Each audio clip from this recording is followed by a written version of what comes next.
local church katulad po ng House of Refuge. Nakita po natin for the last several Sundays that one of God's purpose for the church is for us to be able to serve one another.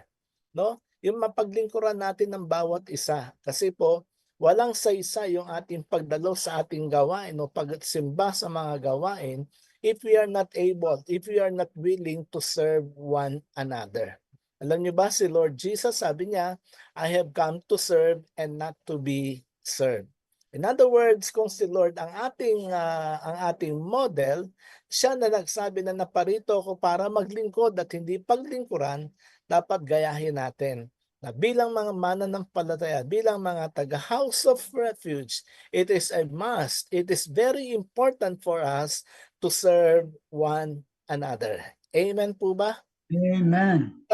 Malaki o maliit na kaparaanan, we should be able to serve one another.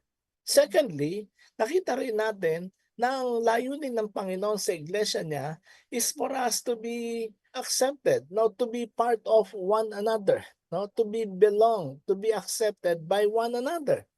Alam po natin na iba't iba yung ating mga upbringings, iba-iba yung ating mga ugali, iba-iba yung ating mga kinalakihan ng mga panuntunan o prinsipyo sa buhay. But since God has allowed us to be part of His family, no, kinakailangan daw po tanggapin natin ang bawat isa. Regardless kung ano man ang ating background, as long as you have received Christ in your hearts, you have become part of His global family, then we are to accept one another. Amen? No, kaya nga po sa atin kahit hindi pa tayo nagkikita ng personal, marami sa atin hindi pa tayo nakakapag face to face, but somehow we are learning, no, we are learning how to accept one another. Kasi tulad natin, no, in the past, sabi po sa Bible, we used to be God's enemy. Dati daw tayong kaaway ng Diyos. Malayo tayo sa Diyos. But because of the grace of God, we have been reconciled back. Tayo ay pinapanumbalik sa ating ugnayan sa ating Panginoon. So, we have to accept one another. Nakita rin po natin na hindi lamang pala pagtanggap at paglilingkod, but we are to be God's messengers. No, tayo ay tagapagpahatid ng mabuting balita. Pinagkakatiwalaan tayo ng Panginoon. Meron siyang confidence, meron siyang trust sa bawat isa sa atin that we will be fulfilling our purpose to be able to become God's messengers or message bearer. Pero hindi lamang po tayo tagapaghatid ng balita. We are also to be God's proclaimers, no? Tagapagpahayag ng magandang balita na binigay ng Panginoon sa atin. So mga kapatid, ang pagiging bahagi ng isang local church ay hindi natin sasabihin na parang ito ay isang club o asosasyon lamang na wala tayong gagawin. Meron tayong tungkulin, meron tayong responsibility because God has put in our hearts certain giftings and privileges na magagamit natin in order to fulfill His purpose. And of course, last Sunday, we talk about the church becoming a prayerful one. No, na dapat tayo matutong manalangin kasi ang panalangin ay may kapangyarihan. As we have seen from the story of Peter in Acts chapter 12 verses 1 to 14 na kung saan nakita natin ang kapangyarihan ng Panginoon na gumana, no, kumilos at gumawa sa buhay ng mga apostles. So, generally, ito po yung tinatawag nating plan and purpose of God for His church. Kaya po, mahalaga nag-aaral tayo. Amen po ba? Sino masaya sa Amen. ating mga pinag-aralan? Kaya po, this month of April, I think May hanggang June or July pa, grabe, marubdob na pag-aaral naman ang gagawin natin from the Word of God. Because dito ho, ay ating titignan ang ilang mga fundamental na mga katuruan sa Bible na dapat nating maintindihan. And in fact, hindi lamang po ito ngayon. Hindi lamang po ito ng mga nakaraang taon, but way back around almost 2,000 years ago when noong ang tinatawag na Apostles' Creed or Nicene Creed was developed. Ano pong ibig sabihin nito? Ito yung credo. Ito yung mga bagay na summary of the things that we believe, no? Yung pong summary, kabuuan ng mga bagay na pinapaniwalaan natin at bakit natin pinapaniwalaan. So ito po ay ginawa ng mga apostles during the early years of Christianity at nangyari ho to doon sa lugar ng Nicaea. Kaya ho tinawag na Nicene kasi doon ho ginanap yung kanilang agreement. Doon ho ginanap yung kanilang pakikipagkasundo tungkol sa credo. No, ano po yung credo? Ito ang listahan ng mga bagay na kanilang pinaniwalaan at bakit nila pinapaniwalaan. And alam niyo ho ba mga kapatid, that tayo po bilang mga Christians today, bahagi ho tayo nitong kredong ito. And the most exciting thing is that meron tayong dinadasal. When we were not yet born again, meron tayong binabanggit na credo na most of us, we do not understand, we don't understand what does it mean and why do we recite itong kredong ito? Ano po ito? Ang kredo pong ito ay yung tinatawag sa Tagalog na sumasampalataya. Nare-remember niyo ba yan mga kapatid 'no? Alam niyo ito hong kredong ito, itong kredong ito, the creed itself is not bad. Hindi ho ito anti-Christian. In fact, ito ho ang kabuuan, ito yung summary of the things that we believe. Puwede ba natin basahin sabay-sabay mga kapatid? 'No, puwede niyong i-on yung mic, puwede rin hindi. Sige, sabihin natin sa Tagalog. Okay? Basahin natin na ready, go. Sumasampalataya ako sa Diyos amang makapangyarihan sa lahat na siyang lumikha ng langit at lupa. Sumasampalataya ako kay Jesucristo, iisang anak ng Diyos, Panginoon nating lahat. Nagkatawang tao siya, lalang ng Diyos Espiritu Santo, pinanganak ni Santa Mariang Birhen, pinagpakasakit ni Poncio Pilato, ipinako sa krus na matay, nanawag sa impyerno ng maikatlong araw na buhay na magmuli, umakyat sa langit, naluklok sa kanan ng Diyos amang makapangyarihan sa lahat. Doon nagmumula at paririto hukom sa nangabubuhay na at nangamatay na tao. Sumasampalataya ako sa Diyos Espiritu Santo, may Santa Iglesia Katolika, may kasamahan ng mga santo, sa ikawawala ng mga kasalanan, may buhay na muli ang mga matay na tao, at may buhay na walang hanggan. Yan. I'm sure mga kapatid, for many of us, familiar tayo, no? Kasi nung di pa tayo born again, we used to pray. Sino nagdadasal nito?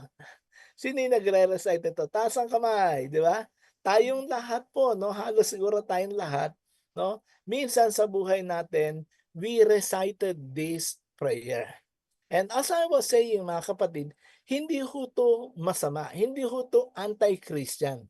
Kaya lang, marami sa atin, yes, dinasal natin ito, pero hindi natin naiintindihan bakit natin ito dinadasal.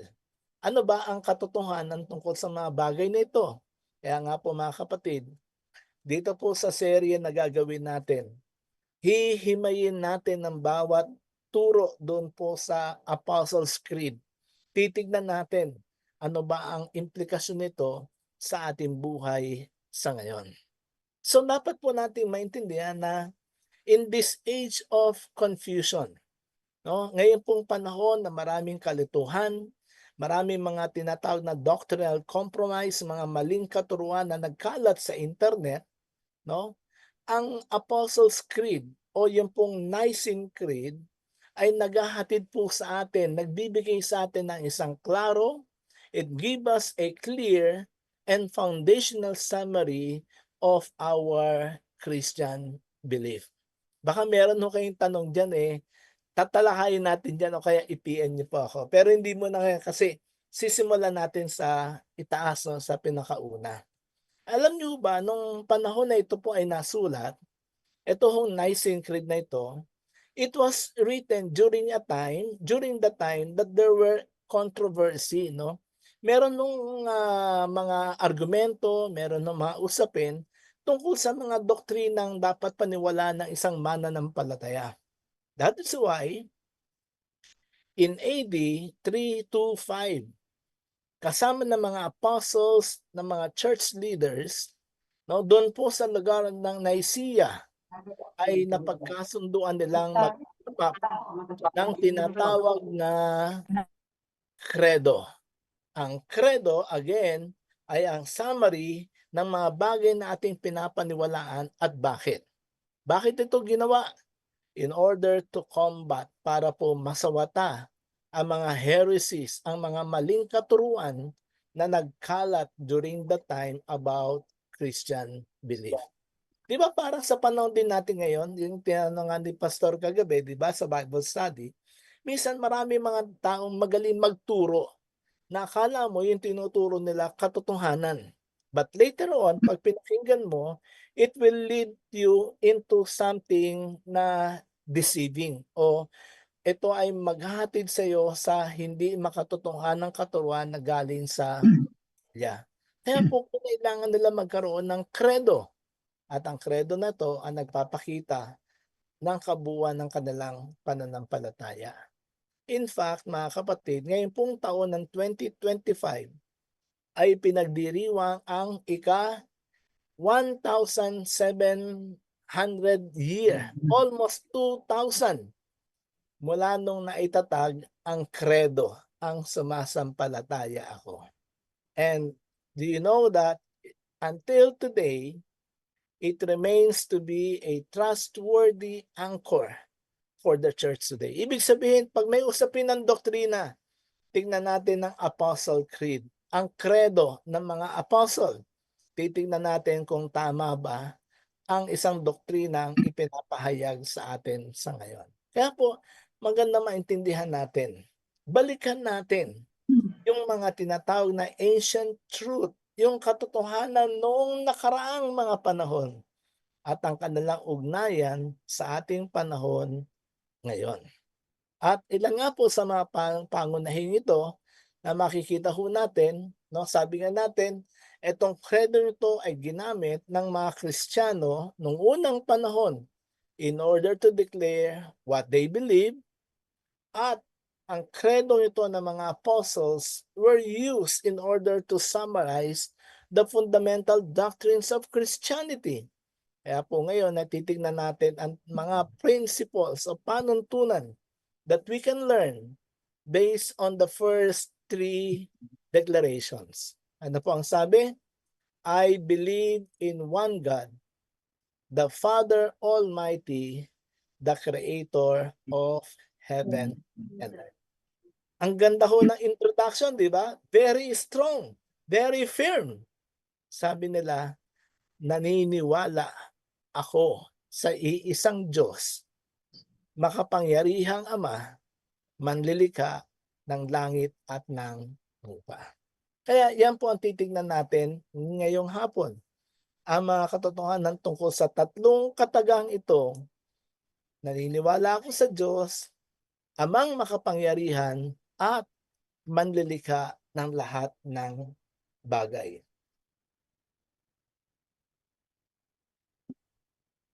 Ready na ho ba kayo? Amen. Grabe, ang ganda nito. So una, sabi niya, I believe in one God. In other words, tayo pong mga mananampalataya today, tulad ng mga apostles ng unang mga Kristiyano ng unang panahon, naniniwala po tayo sa iisang Diyos lamang.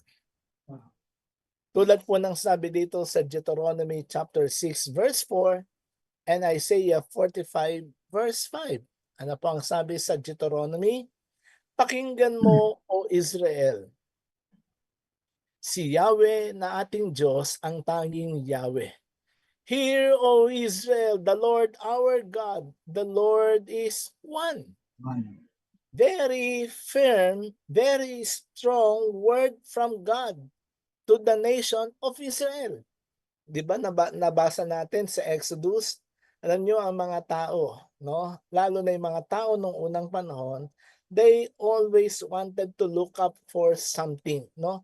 Gusto nila may makikita na kanilang sinasamba. Gusto nila meron silang mga imahe na gusto nilang sambahin. Kaya nga po napag-aralan natin that during the time that Moses went into the Mount Sinai, ano nangyari pagbaba niya? Bitbit niya yung Ten Commandments. Aba, yung mga tao gumawa ng rebulto ng imahe ng isang golden calf and they started worshiping that image. But God has to rebuke them. Kinakailangan silang sawatain ng Diyos and to tell them, pakinggan nyo, Israel, ang Diyos na si Yahweh, siya lamang ang tanging Yahweh. It's the same thing today mga kapatid. Ang Diyos na pinapaniwalaan natin, we don't believe in many gods. We only believe in one God. Isang Diyos lamang ang ating pinapaniwalaan at ang Diyos na ito ay si Yahweh. Alam niyo po mga kapatid, sa panahon natin ngayon, di ba? Sinabi rin ng Panginoon sa kanila through Isaiah, inulit, I am the Lord and there is no other. Besides me, there is no God. Ako si Yahweh, ako lamang ang Diyos at wala nang iba pa. Palalakasin kita kahit hindi mo ako nakikilala. Mga kapatid, sa panahon natin ngayon, napakarami siguro hindi tayo ganun ka-guilty. Lalo na tayo, we have become members of House of Refuge. Pero mga kapatid, mari hindi tayo sumasamba sa mga imahe o sa mga rebulto. But tandaan niyo po mga kapatid, that anything, no, anumang bagay o sino mang bagay na umaalis sa Diyos bilang priority ng ating buhay at pananampalataya, yan ay pagsamba na sa ibang Diyos maliban kay Yahweh. Kaya po tandaan po natin that in our faith, it is important, non-negotiable, no? Non-negotiable po na pinapaniwalaan natin ang Diyos na makapangyarihan sa lahat. Amen po. Amen. Hindi tayo mga atheist, hindi tayo mga tinatawag na naniniwala sa maraming Diyos. We believe in one God. Kaya nga po, bilang mga mananampalataya today, we declare our belief. Dinedeklara natin, pinapahayag natin ang ating pananampalataya that there is only one sovereign God, no other, no? Not many gods or self-made idols. No? Walang naman tayong bagay na pinapaniwalaan. Kaya kung meron dapat maging priority ng buhay natin, walang iba kung hindi ang Diyos. Amen po ba? Amen. Hindi ang ating mga gadgets, hindi ang ating mga trabaho, hindi ang ating mga negosyo, hindi ano ba mang bagay na ginagawa natin. Ang dapat natin maging number one priority in life is to believe and serve our living God. Kaya ang sabi ng mga apostles, this is what we believe. We don't believe in many gods. We believe in one God. Ano pang sabi rito? Not only an all-powerful God, but secondly, the God who is our Almighty Father. In other words, secondly, tayo po ay naniniwala sa isang Diyos na hindi lamang makapangyarihan, hindi lamang siya powerful God, but He is our Father Almighty. Sabi po sa Matthew chapter 6 verse 9 and Romans chapter 8 verse 15. Ang sabi po dito sa Romans 8:9, sa Matthew 6:9, ganito kayo mananalangin. Now, Jesus was telling his disciples, he was teaching them that this is the way you should pray. Ano daw ang babanggitin mo? Una, sabi rito, address God as your Father. Our Father in heaven. Ama naming nasa langit. Alam niyo po kasi ng panahon na yon, maraming iba't ibang konsepto tungkol sa pananalangin. Actually, ang context po nito, maraming mga religious leaders, they were praying a lot, no? Nagdadasal ho sila doon sa mga punto na nakikita sila ng mga tao. Nagdadasal sila ng paulit-ulit, but the thing is, hindi nila alam kung kanino nila i-a-address ang kanilang panalangin. Kaya nga sabi ni Jesus sa kanila, you have to address your prayers telling him, sabi niya, sabihin niyo ang ganito, Ama namin nasa langit. Lam. Our Father in heaven. Wow! Ang sarap naman mga kapatid na mapagtanto natin na ang Diyos pala na pinapaniwalaan natin is not only a powerful God, but He is our Almighty Father. Amen. Ang tatay mo nasa langit. Ang tatay mo nandoon sa kanyang kaharian sa kalangitan. Ang sarap pong maunawaan na ang Diyos na ating pinaglilingkuran ay binigyan tayo ng karapatan na tumawag sa Kanya ng Aba, Aba, Father, Ama, Ama, Ama ko. So mga kapatid, tandaan po natin that when we pray to God, no, iisipin natin hindi lamang siya Diyos na all-powerful God. But secondly, ang sabi dito, He is our Almighty Father. And ito pong declaration na ito na nabasa natin sa credo ng mga apostles is actually a strong declaration. No, napakalakas itong kapahayagan na pinagtagpo o pinagsama yung katotohanan that God is so powerful, but at the same time, He is our Almighty Father. Pagtatay, ano ho ang ginagawa ng tatay? Umaabot sa kanyang anak, nangangalaga, kinakalinga ang kanyang mga anak. Mga Amen. kapatid, ganun po ang tatay natin sa langit. Ang tatay natin sa langit, ang siyang nagbibigay sa atin ng lakas, nagbibigay sa atin ng kakayahan, nagbibigay sa atin ng protection upang sa ganon magkaroon tayo ng isang personal at transformative na ugnayan o relationship sa ating Panginoon. Kaya nga po ang mga katotohanan ito is challenging us na bilang mga Kristiyano today, we have to trust God's omnipotence. Magtiwala tayo sa kapangyarihan ng Diyos.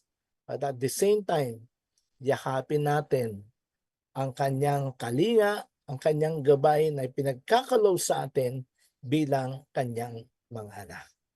Alam niyo mga kapatid, hindi lahat sa atin nagkaroon ng tinatawag na ideal father in our physical family.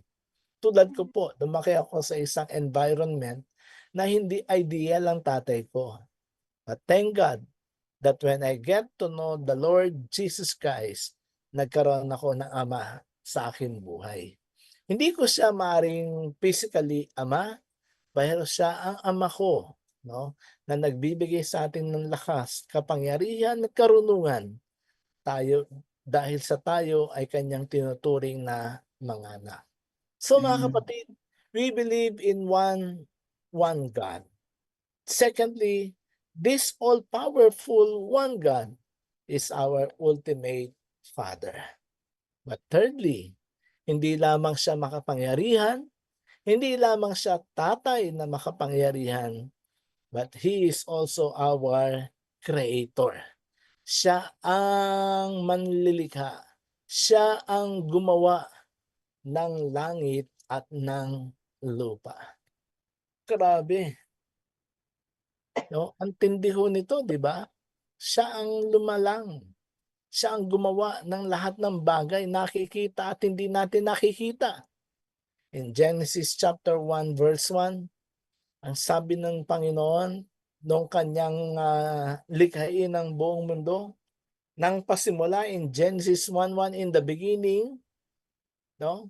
God created the heavens and the earth. Wow, yung tatay ko, no? Yung tatay mo, yung tatay natin lahat, napakamakapangyarihan niya that in the beginning, He made the heavens and the earth. In Psalm chapter 33 verses 6 to 9, ang sabi, sa utos ni Yahweh, nalikha ang langit, ang araw, ang buwan, talang maririkit. Sa iisang dako, tubig ay tinipon, at sa kalaliman ay doon kinulong. Matakot kay Yahweh ang lahat sa lupa. Dapat katakutan ng buong nilikha, ang buong daigdig kanyang nilikha ayon sa kanyang salita, ito ay lumitaw na pusa. Grabe mga kapatid. No? From that credo, I believe in God, the Almighty Father, the Creator of the heavens and the earth. Meron bang masama doon? Wala. Meron bang unbiblical doon? Wala. Kasi ang lahat ng bagay na ito ay nagpapahayag ng katotohanan tungkol sa Diyos. That He is not only powerful, but He is a personal God. Yung bang pwede mo pala siyang makilala. Pwede mo pala siyang makadaupang palad sapagkat siya ang tatay natin, the Almighty Father. And at the same time, the Creator of the heavens and the earth. Mga kapatid, tandaan po natin, no? Alam nyo, if you're given a chance to travel, di ba? Marami tayong iba't ibang mga lugar na makikita. And mga kapatid, no, talagang amazing, nakakamangha na makita natin yung mga bagay na nilikha ng Diyos sa ating kapaligiran. But not only the world, not only the natural creation that we have, but even us. Tayo po, when God created us, it was not an accident. Hindi ho nagkamali ang Diyos nung nilikha tayo. Ano mang kahinaan, ano mang bagay na meron sa atin, hindi ho nagkamali ng paglikha ang Diyos sa iyo. Alam niyo yung yung tinatawag na mga pattern maker, yun ang gumagawa ng mga paso, yung gumagawa ng iba't ibang mga kagamitan na made of clay. Hindi ho sila gumagawa with the intention of doing something na hindi maganda. No, lahat ho sila gusto nila maganda yung gagawin nila. And that is also the same thing with God. We are not an accident, but we are the product of God's intentional work. Kung ano man tayo, ninais ng Panginoon na ito ang likhain niya sa ating mga buhay. Kaya po tandaan natin mga kapatid, na ang Diyos na ating sinasamba, ang Diyos na ating pinapaniwalaan, isang Diyos na makapangyarihan. He is our Almighty Father, and He is the Creator and the Sustainer of all things. Sabi nga po, maging nakikita at hindi nakikita, ang Diyos ang siyang lumikha nito. Kaya nga dito po sa Revelation chapter 4 verse 11, ang sabi sa Tagalog, aming Panginoon at Diyos, karapat-dapat kang tumanggap ng kaluwalhatian, karangalan at kapangyarihan, sapagkat ikaw ang lumalang sa lahat ng bagay at ayon sa kayong kagustuhan, sila ay nagkaroon ng buhay at nalikha. Thou art worthy, O Lord, to receive glory and honor and power, for thou hast created all things, and for thy pleasure we were created. Mga kapatid, lahat ng bagay na meron sa atin, lahat ng bagay na meron sa buhay mo, sa katawan mo, you were made according to God's plan and purpose. At ang purpose na ito ay yung sambahin mo siya sa buhay mo. Siya ang maging number one priority ng iyong buhay, sapagkat siya ang ating Diyos, makapangyarihang Diyos. Siya ang ating makapangyarihang Ama, at siya ang lumikha at nagmamay-ari ng lahat ng bagay na meron sa ating daigdig. Kaya mga kapatid, tandaan po natin, ang Diyos na ating sinasamba ay isang Diyos na makapangyarihan. We don't just recite I believe o sumasampalataya ako. kundi damdamin natin, no? Namnamin natin ang mga katotohanang taglay ng mga salitang ito. I believe in one God, the Father, the all-powerful God, the Almighty Father, and the Creator of all things. Mga kapatid, magdiwang tayo at magsaya kasi binigyan tayo ng Diyos ng privilege to be able to call Him as our Father. Our Father in heaven, nagpapasalamat po kami sa inyo, Panginoon, for giving us, for choosing us and giving us this privilege na ikaw ang aming sambahin, ikaw ang aming maging tatay ng aming buhay, at Yes. ikaw ang siyang manlilikha at sustainer ng lahat ng bagay sa daigdig na ito. Tulungan mo po kami, Panginoon, na patuloy namin ilagay sa aming mga puso at kaisipan that we will worship you only. Ikaw na Diyos sa makapangyarihan, aming tatay, at makapangyarihan manlilikha ng lahat ng bagay.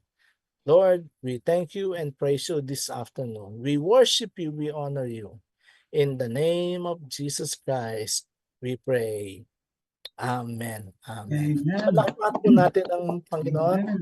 Okay, Hallelujah. Pastor, gagawin po natin, no? Mula ngayon linggong ito, magkakaroon tayo ng mga 5 minutes na reflection sa mga natutuhan natin sa salita ng Diyos. Okay ba 'yon, mga kapatid? No? Gusto ko medyo himayin ninyo, pag-usapan niyo ng konti, what did you learn? What is your takeaway from our message this afternoon? Okay? So meron mo tayong 5 minuto, magbe-break tayo into rooms bago tayo dumako sa prayer for the UPG. Mag-usap kayo and then you pray for one another based on what we have heard sa mensahe ngayong hapon ito. Okay ba? Okay. Amen. Ayan. So, mag-join ho tayo sa room. Tapos babalik tayo ulit ng sama-sama. So, yung ating mga leaders, yung ating mga kamanggagawa will be facilitating. Siya yung magtatanong sa bawat isa sa atin kung ano yung ating natutuhan. Ano yung takeaway mo? Ano yung gagawin mo from the word that we have received this afternoon. Okay? So, join po tayo sa room natin. We only have about 5 minutes and then babalik tayo lahat. Okay? So, join po tayo.